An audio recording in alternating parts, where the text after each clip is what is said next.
देखिए आज पहला क्लास है ना टेंथ का, टेंथ का first class, new tenth class है ना। न्यू टेंथ क्लास का पहला क्लास है जिसमें पढ़ावेंगे वास्तविक संख्या। ध्यान से पढ़िए, जितना वास्तविक संख्या का ऑब्जेक्टिव क्वेश्चन है सब बनेगा। देखिए रेडी है, समझिए। वास्तविक संख्या कहने का मतलब है कि वास्तविक संख्या को दो भागों में बांटेंगे। पहला है परिमेय संख्या, दूसरा है अपरिमेय संख्या।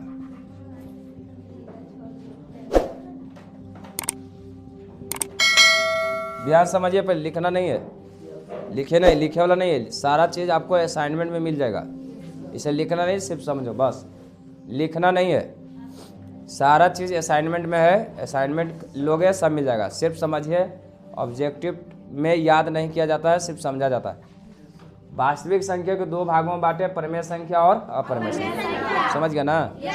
तो परिमेय संख्या व्हाट इज रियल, मतलब रियल नंबर, रेशनल नंबर, और व्हाट इज जो है इरेशनल नंबर, यानी व्हाट इज जो है रियल नंबर। यानी वास्तविक संख्या किसे कहते हैं? तो वास्तविक संख्या कहेंगे परिमेय संख्या और अपरिमेय संख्या के मिश्रण को वास्तविक संख्या कहते हैं। दोनों को मिला देंगे तो वास्तविक संख्या हो जाएगा। और उसका दो भाग है, एक परिमेय संख्या है, एक अपरिमेय संख्या। समझ गया? तो परिमेय संख्या किसको कहेंगे? तो इसका दो डिफिनेशन है। पहला डिफिनेशन है जो सभी किताब में मिलेगा कि वैसी संख्या जिसे P बटा Q के रूप में लिख सके। P बटा Q 9th में पढ़ा था, मैं बताया था ना कि कुछ ऐसा चीज़ है जो 10th क्लास में पढ़ना है, मैंने पढ़ाया था बढ़िया से। वैसी संख्या जिसे P बटा Q के रूप में लिख सके, ठीक है। लेकिन but Q does not equal to 0 होगा, मतलब नीचे 0 नहीं होगा। नीचे 0 अगर होता है तो समझिए कि उसका जो अर्थ होता है अपरिभाषित हो जाता है। जैसे 2 बटा 0 का मतलब होता है अपरिभाषित, यानी इसको परिभाषित नहीं किया जा सकता। समझ गया? अगर 0 बटा 2 है तो क्या हो जाएगा? 0। इसका आंसर तो सही है भाई, 0। लेकिन 2 बटा 0 अगर कर देंगे तो इसका हिंदी में बोलेंगे अपरिभाषित, इंग्लिश में बोलेंगे इन्फिनिटिव। इन्फिनिटिव हो गया। दूसरा हो गया इसका जो है लिखेंगे सिंबल में ऐसे उल्टा 8, मतलब 8 एक वैसे होता है, ऐसी को 8 ऐसे कर दो, सूतल 8 हो गया, इसको इन्फिनिटिव बोलेंगे। तो नीचे अगर 0 है तो उसका कोई अर्थ नहीं होता है, यानी उसका अपरिभाषित, जिसको परिभाषित नहीं कर सकते हैं। क्लियर हो गया? तो परिमेय संख्या जिसे P बटा Q के रूप में लिख सके, but Q does not equal to 0 होगा, यानी नीचे 0 नहीं होगा। ये तो रियल फार्मूला है, रियल डिफिनेशन है जो आपको, लेकिन परीक्षा में आएगा कि कौन परिमेय संख्या है, कौन परिमेय संख्या। तो याद रखिएगा जो ट्रिक है कि जिसका वर्गमूल निकल जाएगा, मैं बताया था 9th में भी पढ़ा था, जिसका वर्गमूल निकल जाएगा, यानी पूर्ण रूप से जिसका लिखना नहीं है, सारा असाइनमेंट में है, सारा चीज़ जो बोल रहे हैं सब असाइनमेंट में मिल जाएगा आपको, तो उसमें बढ़िया से मिलेगा। हम सिर्फ समझा दे रहे हैं, जिसका वर्गमूल पूर्ण रूप से निकलेगा, बस जिसका वर्गमूल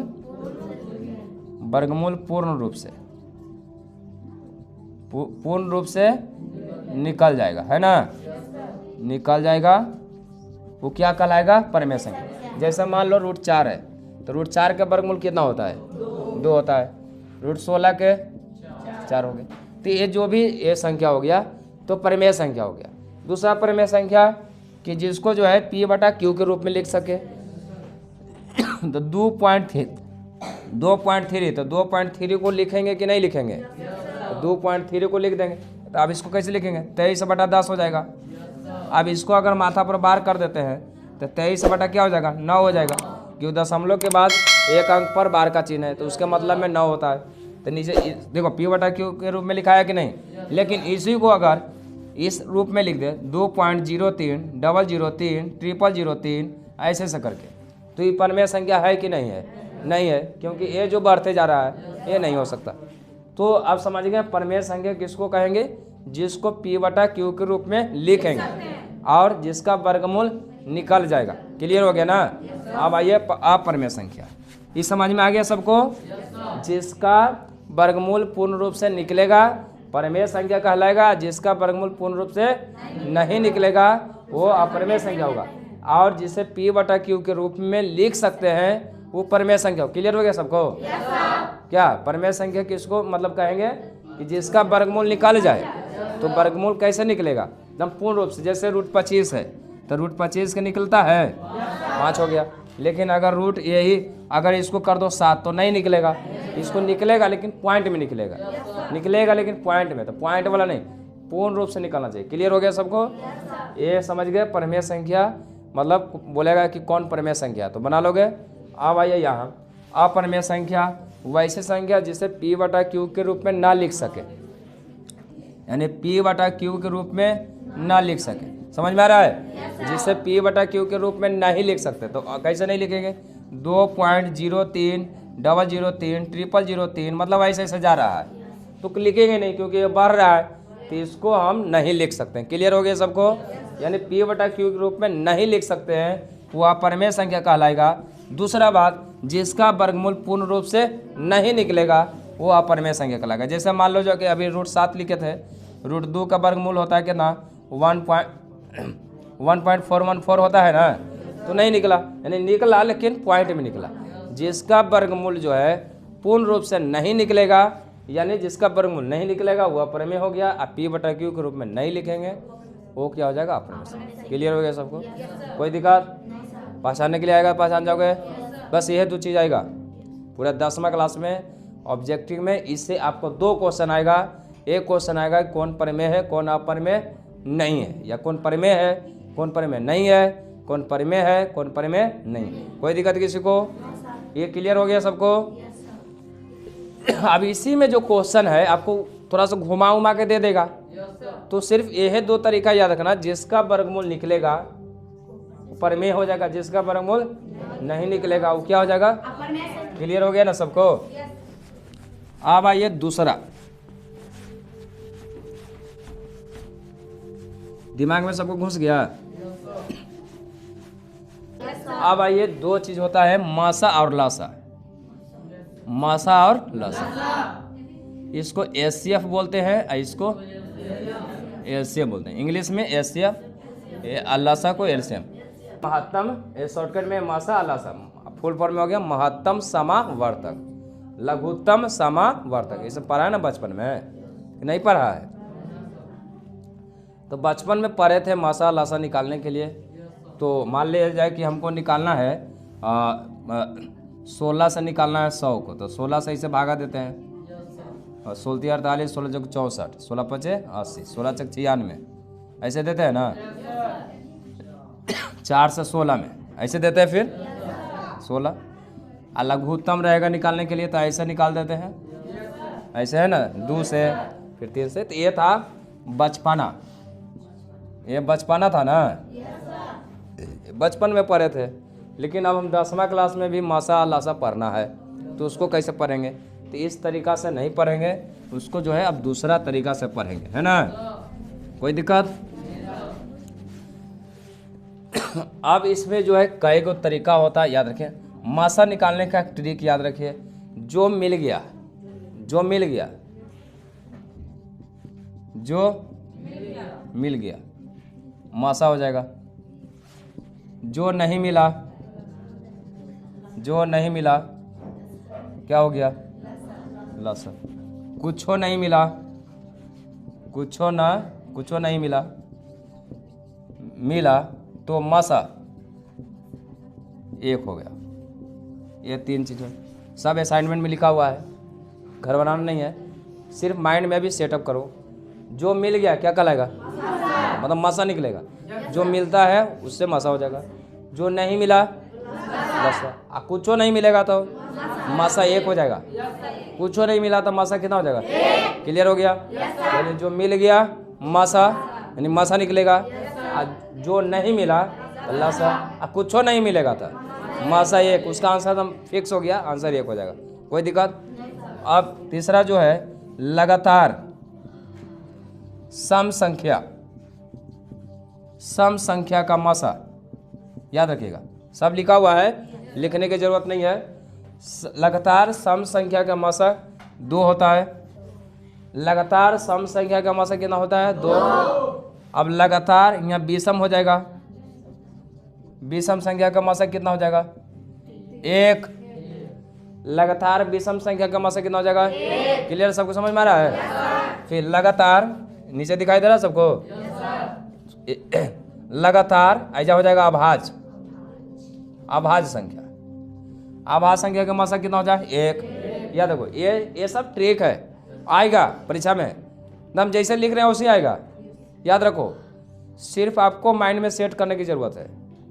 अब बताओ भाई, इतना जो छोटा छोटा जो है, तो छोटा छोटा को माइंड में सेट करोगे तब ना बनेगा। दूसरी बात बता रहे कि बड़का जो मछली को पकड़ने में समय नहीं लगता है, लेकिन जो छोटकन है इतनी इतनी को जो आता है पोठीवा बोलते हैं उसको, तो पकड़ाएगा ही नहीं, भागेगा छटपटा के इधर उधर। तो वही बात है, पोठीवा है, बड़का तो बना ही लोगे, लेकिन इसको जो है माइंड में सेट करना है। तो पहले मासा लासा में जो ट्रिक था, क्या ट्रिक लिखा है? जो मिल गया, जो नहीं मिला कुछ नहीं मिलेगा। अब लगातार सम संख्या का मासा, अब विषम संख्या के, अभाज्य संख्या के, कोई दिक्कत? क्लियर हो गया? कोई दिक्कत? ऐसे बोलिए, जो मिल गया, जो नहीं मिला कुछ नहीं मिलेगा। 1 लगातार सम संख्या का मशक, लगातार विषम, लगातार अभाज्य। क्लियर हो गया? अब आइए, अब थोड़ा सा समझेंगे सम संख्या, विषम संख्या, अभाज्य संख्या क्या होता है ना। अब सम संख्या, विषम संख्या देखो। सम संख्या जिस संख्या में 2 से भागा देने पर, जिस संख्या में 2 से भागा देने पर पूरा पूरा कट जाएगा तो सम संख्या कहलाएगा। विषम संख्या जिस संख्या में 2 से भागा देने पर पूरा पूरा नहीं कटेगा वो क्या कहलाएगा? विषम संख्या। सब इसका है ना नोट्स। तीसरा है अभाज्य संख्या। अभाज्य संख्या याद रखिए, अभाज्य संख्या वैसी संख्या जो 1 और स्वयं को छोड़कर, 1 को छोड़ दीजिए और स्वयं मतलब अपने को, 1 और स्वयं को छोड़कर किसी दूसरे संख्या से भाग देंगे तो नहीं कटना चाहिए, तो क्या कहलाएगा? अभाज्य। यहाँ देखो अभाज्य, अभाज्य मतलब कोई से नहीं कटेगा।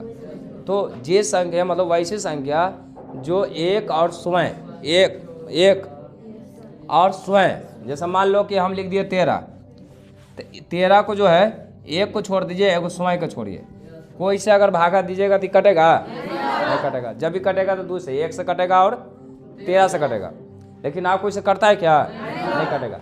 तो 1 और स्वयं अपने को छोड़कर किसी दूसरे संख्या से भाग देने पर नहीं कटे, उसे क्या बोलेंगे? अभाज्य संख्या। तो अभाज्य संख्या कहाँ से शुरू होता है? तो याद रखो 2 से, फिर उसके बाद 3, उसके बाद 5 है। अब ऐसा देखो कि कोई से नहीं कटे, बताओ 5 के बाद कौन हो जाएगा? आप बताओ। 9 नहीं करता, 3 9 नहीं करता, 3 3 9 11, आगे बताओ 13, उसके बाद 19, 21 नहीं करता यार, 21 करता है ना, 7 से करता है कि नहीं करता है? 19 के बाद 23 हो गया डॉट। यानी अब समझ में आ रहा है? यानी सबसे छोटी अभाज्य संख्या कौन होगा बताओ?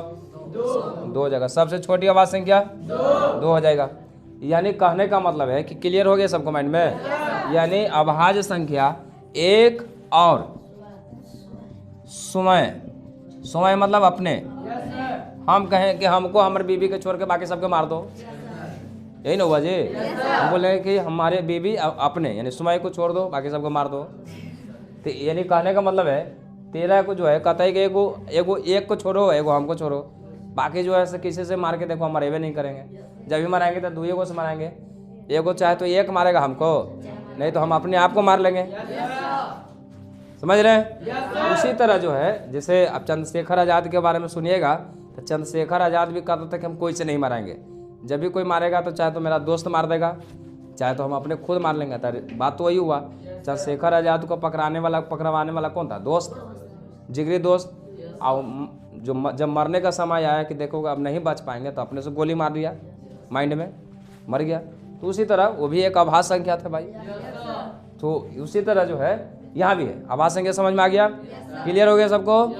समझ में आ रहा है ना? किसी को कोई प्रॉब्लम है? सभी डाटा आपको असाइनमेंट में मिल जाएगा।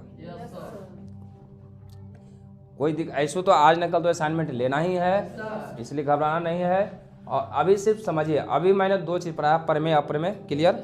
अभी पढ़ाया मासा और लसा, 3-4 बातें। तो उस माइंड को फास्ट रखिए और समझना। उसके बाद नहीं है तो यूट्यूब पर सब डला रहेगा, जैसे जैसे पढ़ाएंगे उसको बार बार रिपीट करके देख लेना।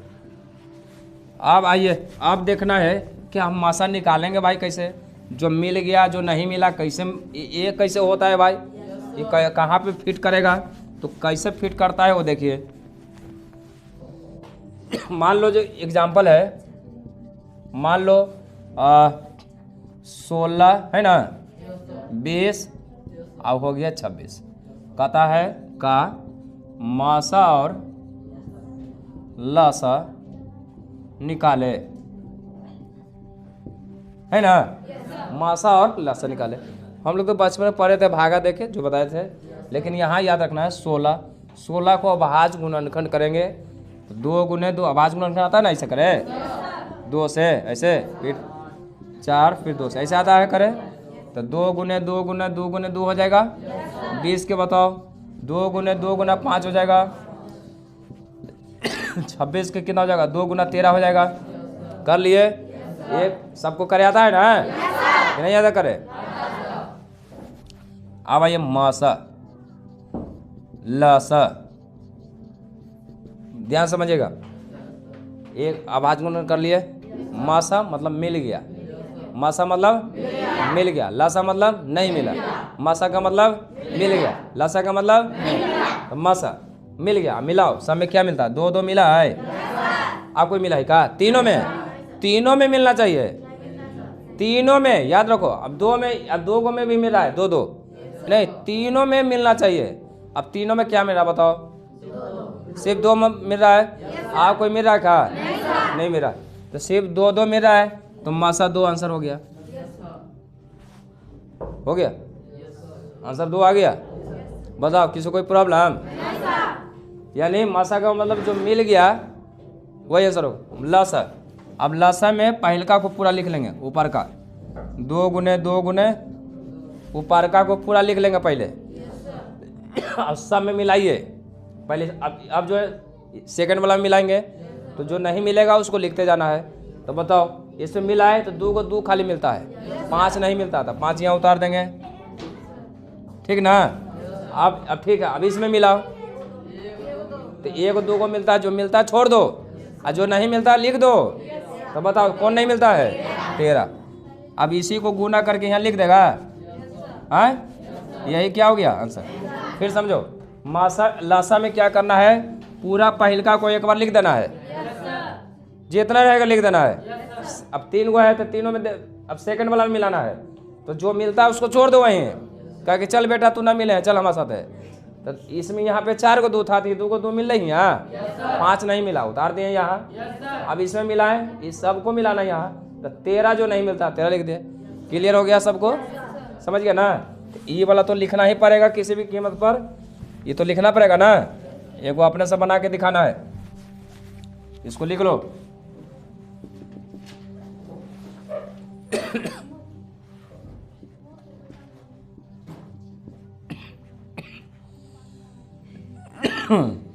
ये वाला बना के दिखाना, 15 25 35, इसको बना के दिखाइए जल्दी, गलती नहीं होना चाहिए।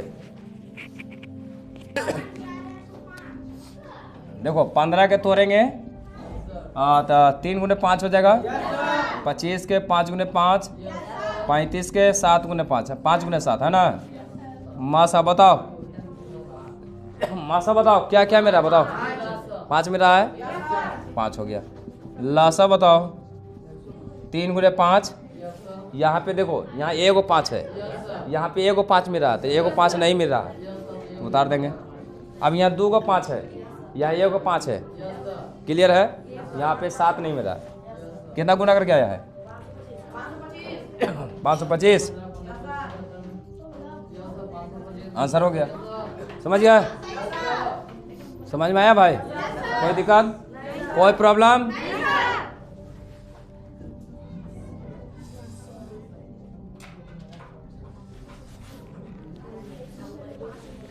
अब चलिए, क्लियर हो गया सब?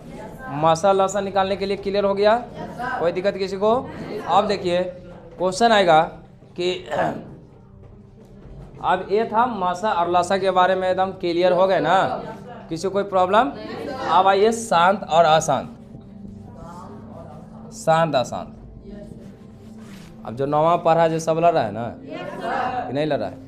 शांत अशांत में याद रखिएगा कि वैसे संख्या जिसका हर का अभाज्य गुणनखंड 2 या 5 आए, 2 या 5 आए तो वो संख्या क्या है? वो भिन्न क्या हो जाएगा? शांत हो जाएगा।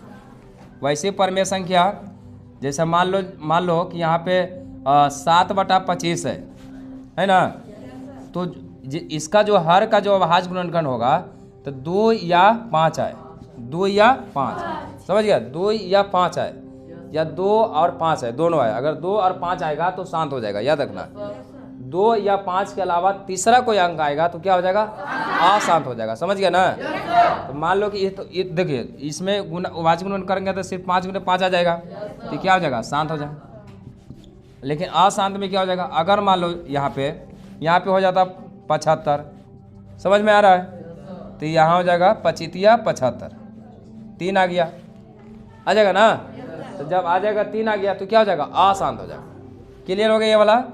यानी क्लियर ये हुआ कि सिर्फ नीचे जो है हर का जो अभाज्य गुणनखंड है 2 या 5 है, 2 या 5 के अलावा कोई और तीसरा अगर आ जाएगा तो क्या हो जाएगा?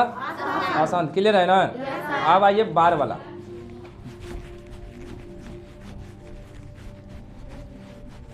बार वाला देखिए, अगर मान लो कि 3.1 के पावर मात्रा पर बार है तो जब बार रहेगा उसके बदला में नीचे 9 लिखाएगा, समझ गए?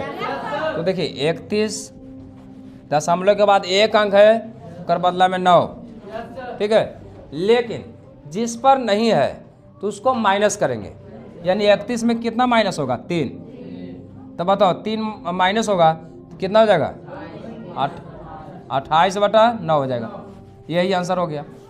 आप देखिए 28/9 आया, 9 को भागा दीजिए 28 में, है ना? 9 से भागा देंगे 28 में तो 9 तिया 27, 1.01 मतलब 3.11। आई बार का मतलब है, कहने का मतलब 3.11 बार बार आ रहा है। क्या बार आ रहा है? बार बार आ रहा है, इसलिए 3.1 के माथा पर बार होता है। नहीं तो इसको ऐसे भी लिख सकते हैं 3.1 के माथा पर ऐसे बूंदा, बूंदा का मतलब भी बार होता है। तो ऐसी बार आएगा तो उसका बदला में नीचे 9 लिखाता है, और जो नहीं रहेगा जिस पर क्या करेंगे? माइनस कर देंगे। क्लियर हो गया सबको? कोई दिक्कत, कोई प्रॉब्लम नहीं है। चलिए एक क्वेश्चन और बच गया है, एक क्वेश्चन इसमें और बचा हुआ है।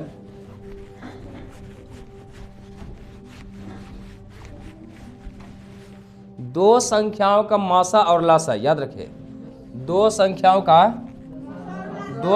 का मासा और लासा, दो संख्याओं का गुणनफल बराबर होता है मासा गुने लासा, मासा गुने लासा, याद रखिए।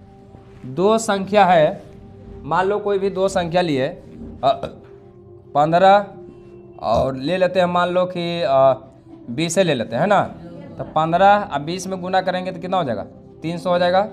अब 15 20 का मासा निकालेंगे तो मासा निकालने के लिए जानता है 3 × 5, अब 20 के निकालेंगे तो 2 × 2 × 5 हो जाएगा। तो मासा कितना हो जाएगा भाई? 5 हो जाएगा। लासा कितना होगा? तो लासा कैसे निकालते हैं? 3 × 5 ऊपर उतार लेंगे, हैं?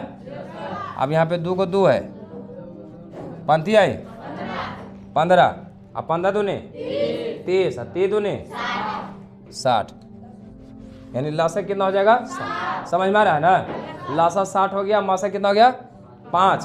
तो यहाँ फॉर्मूला क्या कहता है कि दो संख्याओं का गुणनफल बराबर होता है मासा गुने लासा। तो दो संख्या कौन था? 15 × 20 था ना, 15 20 था, तो 15 × 20 दो संख्या का गुणनफल लिखाया। अब मासा गुने लासा, यानी दो संख्या का मासा कितना आया? 5, और लासा कितना आया है? 60। 15 दूनी यानी 300 हो गया, और 60 बजे 300 बराबर आ गया ना, यानी फार्मूला क्या है? सही है, ठीक है। उसके बाद जो है एक फार्मूला होता है यूक्लिड विभाजन एल्गोरिथम से मासा निकाला जाता है। कुछ निकाला जाता है, मासा निकाला जाता है, ये याद रखिए। यूक्लिड विभाजन एल्गोरिथम से क्या निकाला जाता है? मासा। समझ में आ गया कि नहीं आया? आ गया ना? तो वास्तविक संख्या आपको खत्म हो गया, खत्म हो गया। ये वाला खाली लिखिए, ये वाला खाली, बस। अब टारगेट लाइए का सेट में ना, निम्नलिखित में कौन परिमेय संख्या नहीं है? सॉरी, हाँ, अपरिमेय संख्या नहीं है। निम्नलिखित में कौन अपरिमेय संख्या नहीं है? आप भी देखिए, अभी पढ़ाए हैं, एकदम लगले पढ़ाए हैं।